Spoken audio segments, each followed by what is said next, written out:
Ayan mga guys, good evening sa inyong lahat. Nandito ngayon si Papalon at pabalik tayo ng Maynila. Nag-aantay kami ng aming masasakyan dito, yung series, kasi gabi na, alas 7 ng gabi na. Ayan, nandito tayo. Ayan yung aming sinasakyan, doon kami nakaabang sa kabila. Ngayon inantay na namin yung series na aming pagsasakyan. Ito ngayon, napakaganda dito sa bayan ng Panita, no? Ito pa rin yung pailaw dito. Ang ganda. Yan, pakita natin sa inyo para alam nyo naman.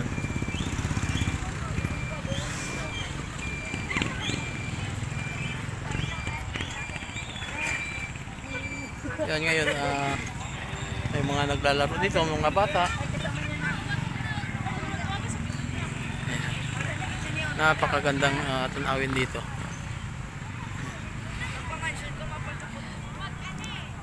Ito yung part na napakaganda, oh. Itong to? Ay, gamay pa nasa yan. Yan, naglalakad tayo dito para mas maganda. Yan yung pailaw dito, yung mga Christmas decor. Napakaganda. Yan yung simbahan, oh.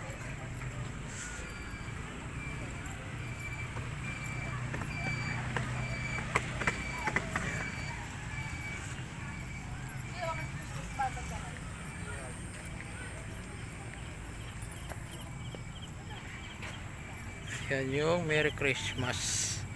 Yan mga guys, mapapansin nyo naman yung kagandahan talaga dito sa plaza sa bayan ng Panitaan. Napakaganda.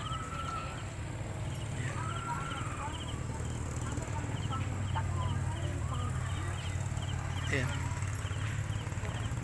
Ito yung pinakamalungkot din sa talaga na iwanan naman namin yung aming pamilya dahil pupunta sa ibang lugar, pupunta ng Maynila para makapagtrabaho, para makapag-aral naman sa aming mga anak, yung aming iniwan ng pamilya, para magtrabaho, para yung mga bata ay makapag-aral. Yan, tinitiis ang lungkot na 1 taon. Ayan, napakaganda. Pero okay lang yan dahil sa pamilya, para sa kinabukasan din ng mga bata. Ayun, tinitiis talaga para mas maganda.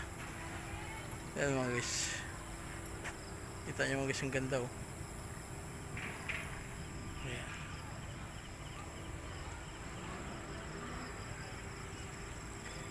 Okay guys, pupunta naman tayo dun sa aming tawag dito, yung aming tinatambayan dun, yung pag-aantay kami ng aming masasakyan. Ayan mga guys, yung arko nila rito, yung nakalagay dito ay Pasko sa Panitaan. Ayan, napakaganda, oh.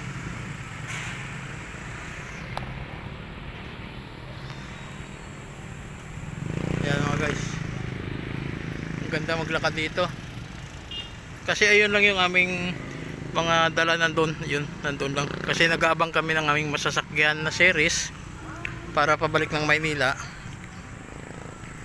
Ayan, napakaganda tingnan, oh. Ayan, oh, habang naglalakad tayo dito, napakaganda mga guys. Ayan, sarap maglakad pala dito pag ganito, parang nasa bituin ka. Ang ganda ng view. Ayan, oh. Tapos dun sa City Hall ng Panitaan, ang mga kanong Christmas light ay parang umuulan na tumuhulog. Ayan, oh. Ayan, kumikislap. Napakaganda tingnan. Ayan, diba? Sa ating mga kababayan ng mga OFW dyan saka naninirahan sa ibang bansa, ayan, makikita nyo yung ating lugar, bayan sa Panitaan. Napakaganda. Ayan, may mga bata naglalaro. Yan si Santa Claus. Ayan. Ito pala ang kagandahan dito pag sa gabi na paalis ka pala, makikita mo yung view na napakaganda. Ayan,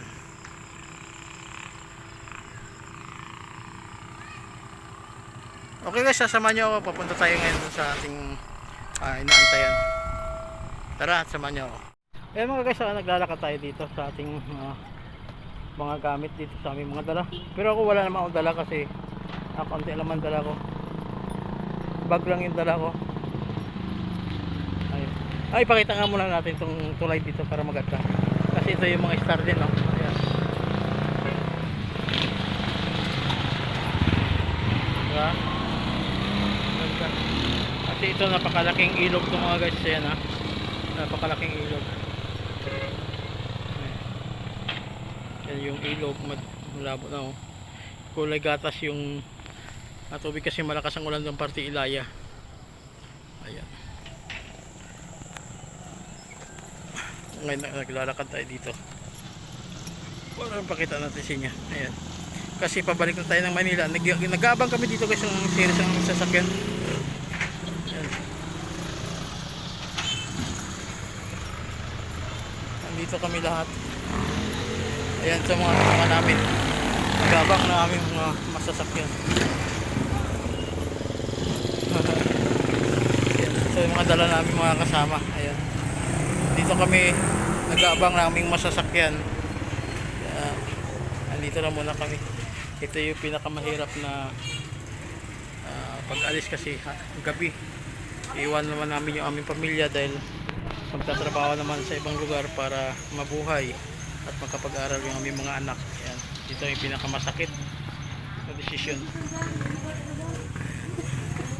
Ayan mga guys, nandito na kami sa Katiklan.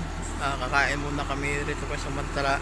Saglit lang dito yung kain namin. Ito grabing stranded namin, no? Daming pasahero. Nandun pa yung ibang bus sa kabila. Ngayon pala kami nauna parang dito. Tayuan yung mga pasahero rito. Ayan.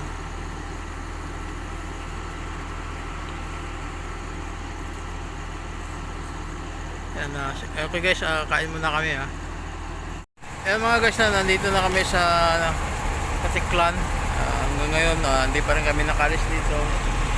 Gana siguro alas 3 ng mga alas 3 ng madaling araw na to, umaga. Ayan, napakaraming mga bus dito ngayon. Ayan. Ito yung aming sinasakyan.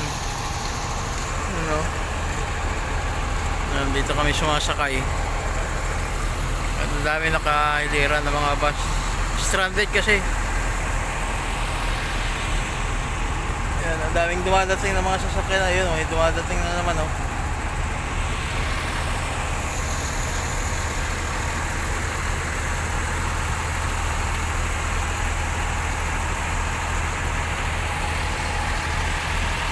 Lakad-lakad muna tayo dito.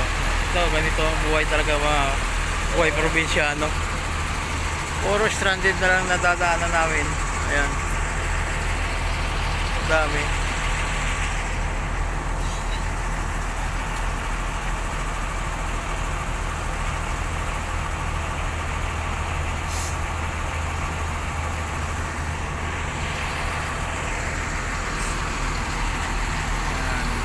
Bumaba ng mga pasero. Okay guys, mamaya naman tayo. Kaya mga guys, lasas ng umaga na mga guys, oh. Hindi pa rin kami nakasakay dito. Stranded talaga.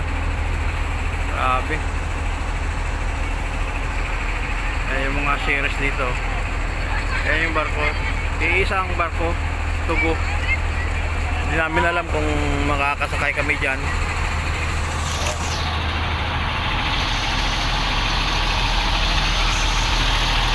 Ito yung mga pasero dyan. Ayan. Babang din. Ito iba, oh. Yung mga kasama namin, tingnan mo yung mga nakasama namin mga guys. Ayan, mga puyat na. Walang tulog.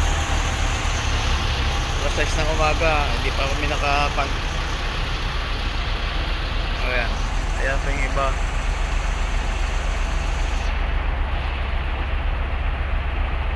Ayan, namamahinga. Dahil sa pagod na walang tulog. Tayuan.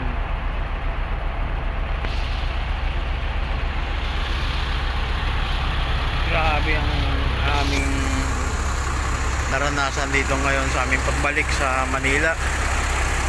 Sobrang asil, kaalis-alis dahil sa sobrang dami ng mga bus saka walang barko, isang barko.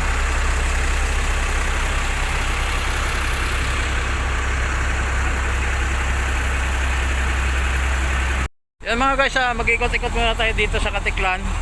Pakita natin sa inyo yung kapaligiran dito. Ito kasi dito ngayon sobrang hassle ngayon sa aming pag-uwi dahil stranded. 2 days stranded na kami rito. Ayan. Ngayon maghanap-hanap tayo ng madadaanan para makapag-ikot-ikot dito.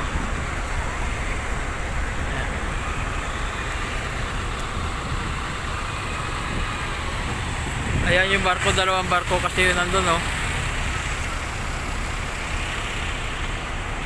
Ayan. Ang barko na yan ay tubo. Malaki.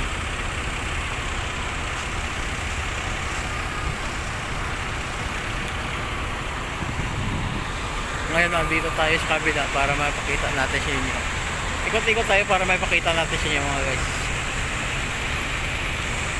Grabe yung stranded namin ngayon. Nakaraan pag-uwi namin ay stranded din. Ngayon pagbalik naman stranded na naman. Gawa nga ng bumibiyahe, isang barko ang bumibiyahe. Napakahirap.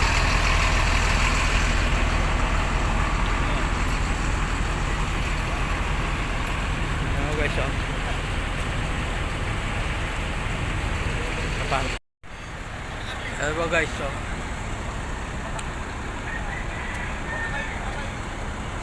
Yan, Navarro Hotel. Putik kasi nakakatamad kasi pumasok dyan, mga putik mga guys, oh.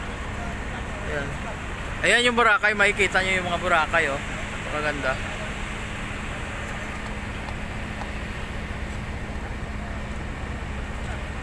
Ayan yung mga sa kabila. Ayan ang mga Boracay.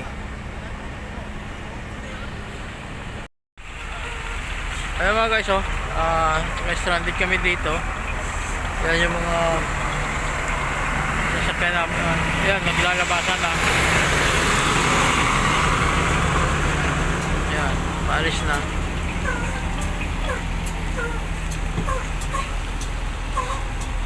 Ayan, hindi namin alam kung sasakay kami dito. Ayan.